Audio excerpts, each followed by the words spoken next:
Allez, pour la fin du voyage, direction New Delhi, figurez-vous. Alors en Inde, surpopulation oblige, vous connaissez, et il y a trop de demandes par rapport au nombre d'appartements disponibles. Donc, la colocation fait partie intégrante du mode de vie. Cela dit, Nicolas, il faut quand même différencier la colocation telle qu'on l'entend chez nous de la vôtre en Inde. Ça, franchement, ça n'a rien à voir. Bonjour. Oui, bonjour William. Effectivement, être en colocation en Inde, cela ne veut pas simplement dire partager un appartement, cela ne veut pas non plus toujours dire partager une chambre, mais cela peut aussi vouloir dire partager un lit. Et oui, tout simplement. Et la raison principale, vous l'avez dit, c'est la surpopulation dans cet immense pays. Il n'y a pas assez de place pour tout le monde. Le logement est un immense problème. Non seulement il n'y en a pas assez, selon des chiffres de 2011, il manque 18 millions d'habitations en Inde, mais souvent elles sont dans un état très vétuste et certains bâtiments tombent tout simplement en ruine. Donc la colocation est devenue la norme, comme vous allez le comprendre dans ce reportage. Il est signé Navodita Kumari et Thomas Donzel. Mahavir est le colocataire de Ashok, de Rakesh, de Mouna, de Rohit et de Sonu. Tous sont chauffeurs de taxi à New Delhi. Et quand ils ne sont pas au volant, cette station ne leur sert pas qu'à jouer aux cartes. C'est aussi là qu'ils dorment, mangent, vivent, en attendant la prochaine course. Nous avons notre propre cuisinier, pour nous tous. Nous sommes 20-25 chauffeurs et nous habitons tous ici. Nous sommes là pour gagner notre vie. Nous venons d'un peu partout en Inde, mais nous vivons ici tous ensemble. Moi, ça me plaît. Les familles sont restées au village. Ces chauffeurs n'ont pas les moyens de se payer un logement à New Delhi. Ils sont donc une vingtaine à se partager une dizaine de matelas à tour de rôle. Sonu Kumar a terminé sa journée de travail. Il va dormir là, avec juste un toit en tôle sur la tête. Quand il pleut beaucoup, on ne peut pas rester là. Alors on va dormir dans les voitures. Mais ici, c'est quand même notre maison. 10 mois sur 12, j'habite ici. C'est chez moi. Comme eux, chaque année, plus de 8 millions d'Indiens arrivent des campagnes pour travailler dans les grandes villes, en plein développement économique, mais aussi en pleine explosion démographique. Résultat, le prix des appartements devient hors de portée et il faut partager. Pour les étudiants, un système de colocation de chambres s'est ainsi mis en place. Les petites annonces fleurissent sur les murs de la capitale. Mais dans ce pays encore marqué par les traditions et la religion, filles et garçons restent bien séparés. Bonjour, bienvenue dans notre chambre. Voici ma première coloc, Deepika.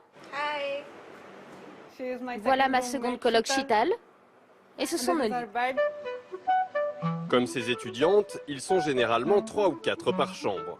Ici, chaque coloc paye 160 € par mois pour un lit, frais d'électricité, de nourriture et d'internet inclus. J'aime que l'on soit ensemble. Je ne veux pas rester seule. Ce n'est pas qu'une question d'argent, je n'ai jamais habité seule. Depuis l'enfance, je suis avec ma famille, je partageais ma chambre avec mon frère. Seule dans une pièce, je ne me sentirais pas bien. Je ne veux pas de cela, non. Côté garçon, Sandip, Subham et Aman confirment que partager une chambre, c'est partager presque tout.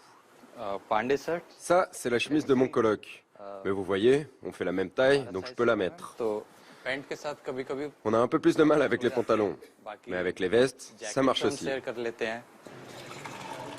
Partager une seule petite pièce ne pose donc pas de problème à nos 3 étudiants. Mais il leur a fallu trouver de petits accommodements, côté intimité et vie privée. Oui, c'est évident. Subham n'a pas besoin de me faire un dessin. Si sa petite copine vient ici, je m'éclipse dehors. On se comprend là-dessus. Je quitte la chambre avant qu'elle n'arrive. Jamais seul, et ça ne devrait pas changer. D'ici 2022, l'Inde ravira à la Chine le titre de pays le plus peuplé au monde. Le logement ne sera pas le moindre des défis qu'il faudra alors relever. Bon, alors, vous l'avez dit tout à l'heure, Nicolas, en Inde comme ailleurs, il y a une raison économique, on le voit bien à la colocation. Parce que louer un appartement, financièrement, c'est très difficile, non ?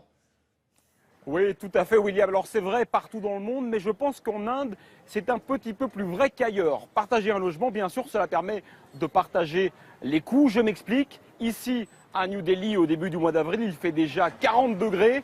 Le climatiseur et le ventilateur sont indispensables, j'aime autant vous le dire. Et donc, partager une pièce, partager une chambre cela permet de partager ses coûts également.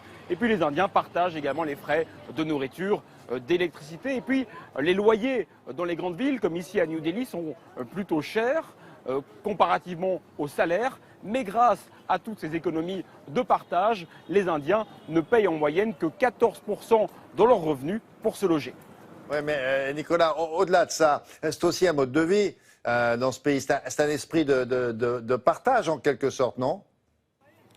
Eh bien oui, tout à fait. Habiter tous ensemble dans une même pièce, sous un même toit, cela fait partie intégrante de la culture indienne. Par exemple, des parents qui ont un jeune enfant, un nourrisson, pour eux, c'est tout à fait impensable de le faire dormir dans un lit différent du leur. Et il n'est pas rare qu'un enfant, jusqu'à ses 10-12 ans, continue d'ailleurs à dormir dans le même lit que ses parents. Et donc, quand cet enfant devient étudiant, pour lui, c'est normal de partager sa chambre, de partager son lit avec d'autres étudiants.